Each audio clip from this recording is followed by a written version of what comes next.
Takaichi Sanae's election win has raised fears that the fragile engagement between China and Japan over the past year could be worsened.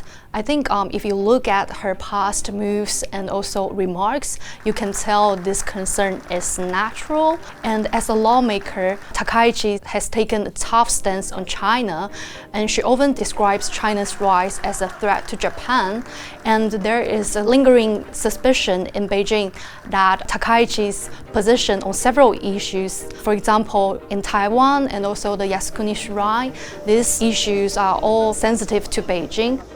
On the Taiwan issue, she is considered a pro-Taiwan politician within the LDP, and she visited the South Root Island multiple times and met the Taiwanese leader Lai Ching-te in April in Taipei. And she referred to Taiwan as an extremely important partner and also a valuable friend for Japan, and also expressed her desire to deepen the unofficial relations with Taiwan in a piece submitted to a US think tank. She also said that any changes, unilateral changes to the status quo through either coercion or the force must never happen. So we could tell Takaichi has been quite supportive when it comes to Taiwan, and Beijing sees Taiwan as part of China to be reunited by force if necessary. Most of the countries, including Japan and the United States, they adhere to the One China principle and do not recognize Taiwan as an independent state.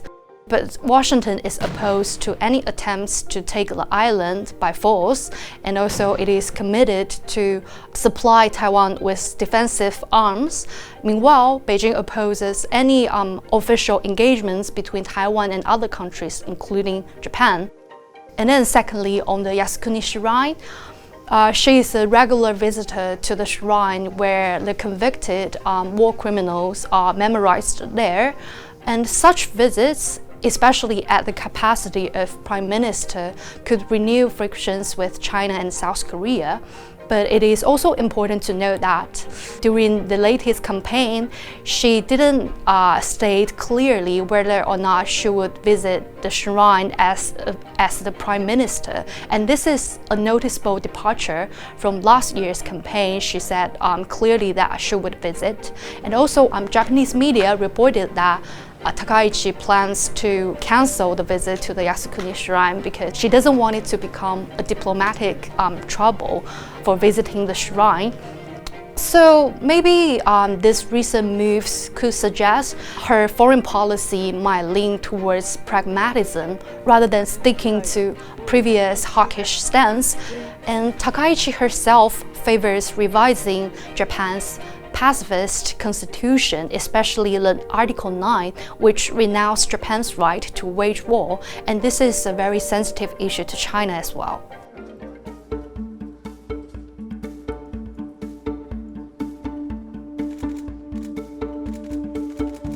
So China and Japan, they maintain very strong economic cooperations, but the bilateral ties remain fraught with tensions due to Japan's wartime aggression, their territorial disputes on East China Sea, as well as the security interest. But we have to note that the past year have presented a rare opportunity for both countries to cautiously engage because of the US unstable trade policies. The outgoing Prime Minister Ishiba Shigeru is considered a moderate politician when it comes to China, and since he assumed office a year ago, he talked about the importance of maintaining leaders-level dialogue between China and Japan. And over the past year, China and Japan, they resumed several key talks which had been suspended for over 6 years. Those included the high-level economy dialogue, as well as the ruling party dialogues between LDP and Chinese Communist Party. And more recently, Beijing agrees to conditionally resume the imports of Japanese seafood, which previously faced a total ban in 2023. But despite these positive improvements, the tensions on the security front remains high. First, Japan is deeply worried about China's growing military might, And as a response, it is developing counter-strike capabilities in its southwestern islands. So we can see that there is an uneasy coexistence of economic interdependence, deep-seated public and political mistrust, as well as security issues.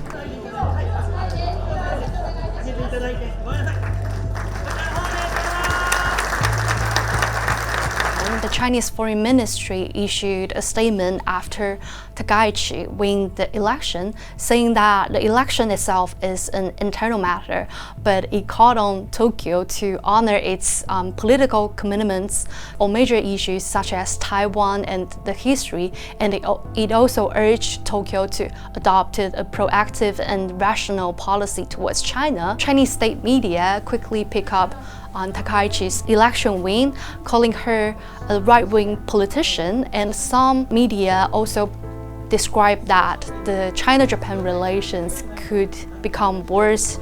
But Taiwan is pleased to see Takaichi win the election, and Lai expressed on his social media saying that Takaichi is a staunch friend of Taiwan, and he hopes that under Takaichi's leadership, Taiwan and Japan can elevate their bilateral ties to a new level. And also, the Taiwanese Foreign Ministry also issued a separate statement expressing appreciation to LDP that it encourages Taiwan's meaningful participation in global affairs. So moving forward, close attention should be paid to whether or not the Chinese leaders and Japanese leaders will hold a bilateral summit, especially on the sidelines of the APEC summit, which will be held in South Korea at the end of this month. And during this very important diplomatic event, Takaichi needs to build some working relationship with Chinese leaders and also South Korea's president.